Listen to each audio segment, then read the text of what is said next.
إلا تنفروا يعذبكم عذابا عليما إلا تنفروا يعذبكم عذابا عليما ويستبدل قوما غيركم ولا تضروه شيئا والله على كل شيء قدير۔ آج سورہ توبہ کی آیت نمبر 39 کا بیان ہے۔ تو پیچھے کل کی آیات کے اندر اس بات کا ذکر گزرا تھا کہ اے ایمان والو تمہیں کیا ہو گیا، آیت نمبر 38 میں، کہ جب تم سے اللہ کے راستے میں نکلنے کے لیے کہا جاتا ہے تو تم بوجھل ہو کر زمین سے چپک جاتے ہو۔ کیا تم نے آخرت کے بدلے دنیا کی زندگی کو پسند کر لیا؟ سو دنیا کا نفع تو آخرت کے مقابلے میں بہت تھوڑا ہے۔ دنیا کا نفع جو ہے وہ آخرت کے مقابلے میں بہت تھوڑا ہے۔ تو جنگ تبوک کا ذکر چل رہا تھا کہ نبی کریم صلی اللہ علیہ وسلم کی عادت مبارک تھی کہ آپ جب بھی کسی جنگ یا غزوے کے پر جاتے تو آپ اشارتاً بتا دیتے کہ اب ہم کسی غزوے کے لیے نکل رہے ہیں، صراحتاً وضاحت نہ فرماتے اس کی۔ مگر جنگ تبوک، غزوہ تبوک ایک ایسا معرکہ تھا جس کے لیے نبی کریم صلی اللہ علیہ وسلم نے نکلنے سے پہلے صراحتاً حضور نے وضاحت کے ساتھ یہ فرما دیا تھا کہ ہم اب ایک غزوے پر جا رہے ہیں۔ کیونکہ یہ بہت دور کا سفر تھا اور بہت ہی سخت اور مشقت کا سفر تھا، اور جس دشمن سے اس وقت جنگ تھی وہ تعداد میں بہت زیادہ تھا جن سے، اس لیے نبی پاک صلی اللہ علیہ وسلم نے صراحتاً فرما دیا تھا کہ ہم رومیوں سے جنگ کے لیے جا رہے ہیں، روم سے۔ تو اب اور موسم بھی یہ وہ تھا کہ جس وقت بہت یہ جو زمانہ تھا بہت تنگی کا زمانہ تھا، اور کھجوروں کے پکنے کا موسم تھا، اور بہت ہی سخت اور شدید گرمی تھی جن سی۔ تو اب یہ ایسا وقت تھا جب لوگ مدینہ منورہ سے باہر نہیں نکلتے تھے، گھروں سے باہر نہیں نکلتے تھے، لوگ گھروں میں رہتے تھے جن سے، درختوں کے سائے میں اور گھروں کے اندر۔ مگر اتنی سخت گرمی اور پھر اتنا دور کا سفر، اور پھر دشمن بھی کیسا، اور اتنی سخت گرمی کے اندر، اور اوپر سے تنگی کا زمانہ، اور حضور صحابہ کرام کو ترغیب دلا رہے تھے، جس کے اوپر میں نے کل واقعہ عرض کیا تھا کہ پھر حضرت عثمان غنی نے فرمایا حضور کے فرمانے کے اوپر، جب حضور نبی پاک صلی اللہ علیہ وسلم نے فرمایا کہ یہ وقت ہے، اس چیز کی ضرورت ہے کہ تم سب لوگ اپنا اپنا مال جو ہے اس کے اندر پیش کرو، تو حضرت عثمان غنی نے فرمایا یا رسول اللہ میں 100 اونٹ جون سے ہیں وہ آپ کی خدمت میں پیش کرتا ہوں بما ساز و سامان کے۔ اور پھر حضور نے فرمایا تو انہوں نے کہا میں 200 اونٹ پیش کرتا ہوں۔ پھر حضور نے فرمایا تو وہ تب بھی نہ رکے، اور تب بھی انہوں نے کہا، یعنی یار ان کا مقصد یہ تھا کہ کوئی کرے یا نہ کرے، جب آپ نے مجھے کہہ دی ہے تو یا رسول اللہ پہلے 100 اونٹ پیش کیے، اب 200 اونٹ، اب میں 300 اونٹ جون سے ہیں آپ کی خدمت میں بما ساز و سامان کے پیش کرتا ہوں۔ تو حضور ان سے اتنے خوش ہوئے کہ حضور نے فرمایا آج کے بعد عثمان جو مرضی کرے اس کو کوئی اس کو ضرر نہیں، آج کے بعد عثمان جو عمل بھی کرے اس کو کوئی ضرر نہیں۔ اور وہ راوی کہتا ہے کہ میں نے دیکھا حضور ممبر سے اتر رہے تھے حضور حضرت عثمان غنی کی اس ادا کے اوپر اتنے خوش تھے کہ حضرت عثمان غنی نے آپ کے کہنے کے اوپر کہ آپ صحابہ کرام کو ترغیب دلا رہے تھے کہ یہ اس وقت سخت ضرورت ہے کہ تم سب لوگ اپنا اپنا حصہ ڈالو اس جنگ کے اندر، اس سفر کے اندر۔ تو حضرت عثمان غنی نے کہا 100 اونٹ، پھر حضور نے فرمایا کہ اچھا یا رسول اللہ 100 اونٹ، پھر انہوں نے فرمایا کہ اچھا یا رسول اللہ 300 اونٹ میں آپ کی خدمت میں بما ساز و سامان۔ تو حضور نے ان کو وہ بشارت عطا فرمائی جو شاید کسی کو بھی نہ عطا فرمائی تھی۔ حضور نے فرمایا آج کے بعد عثمان جو بھی عمل کرے اس کو ضرر نہیں، جو بھی عمل کرے اس کو ضرر نہیں، جو بھی عمل کرے اس کو ضرر نہیں ہے۔ اور پھر اس کی اس حدیث کی پھر ایک شرح میں نے کل بیان کی تھی، کتاب محسن بزبان محسن کے کچھ لوگوں کو پھر ایسی قبولیت دی جاتی ہے کہ ان کو پھر ہر لحاظ سے قبولیت کی اور معافی کی اور بخشش کی اور مغفرت کی سٹیمپ لگ جاتی ہے۔ مگر کچھ ایسے بھی تھے جو منافق لوگ تھے، وہ اس میں نہ تو خود کچھ کرنا چاہتے تھے نہ دوسروں کو چاہتے تھے کہ وہ بھی اس میں حصہ ڈالیں جو ان سے کسی بھی طریقے سے۔ تو بہرحال جو زیادہ مسلمان تھے وہ تھے جنہوں نے نبی کریم صلی اللہ علیہ وسلم کے حکم کے اوپر کثرت جو تھی 30,000 صحابہ کرام خوشی سے اس لشکر کے اندر شامل ہوئے، اور ہر کسی نے اپنے حسب استطاعت جو ان سے اس کے اندر نبی پاک صلی اللہ علیہ وسلم کی بارگاہ میں اپنا حصہ پیش کیا۔ تو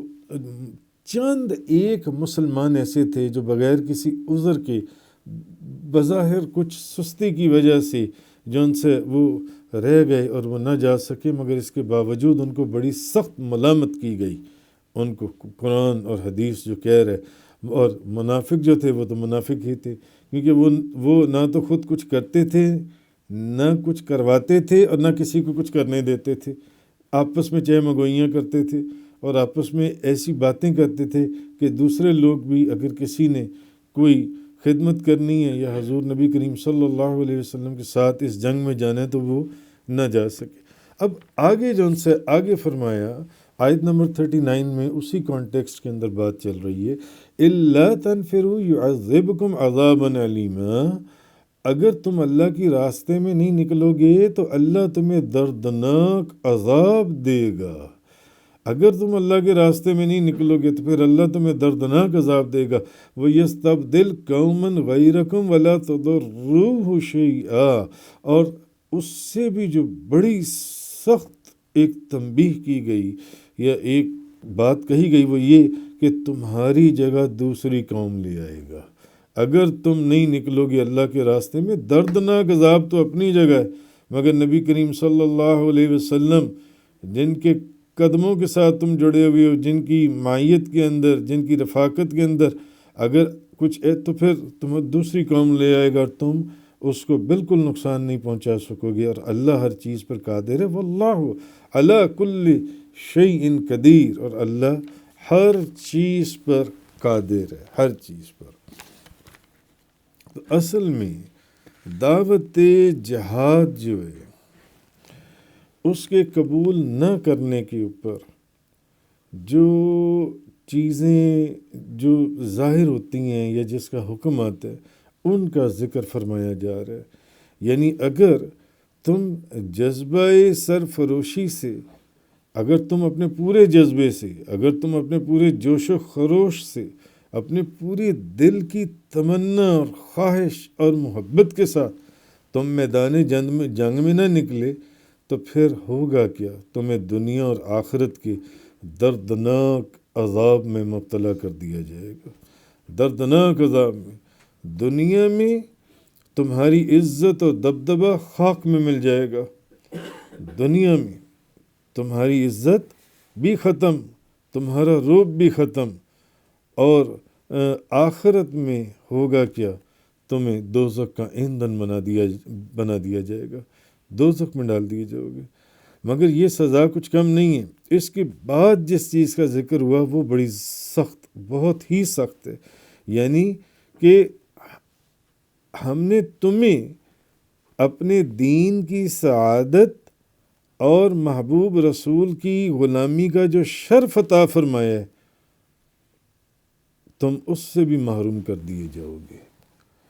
جب تمہیں کہہ دیا ہے کہ یہ کام کرنا ہے تو پھر تمہیں کرنا ہے۔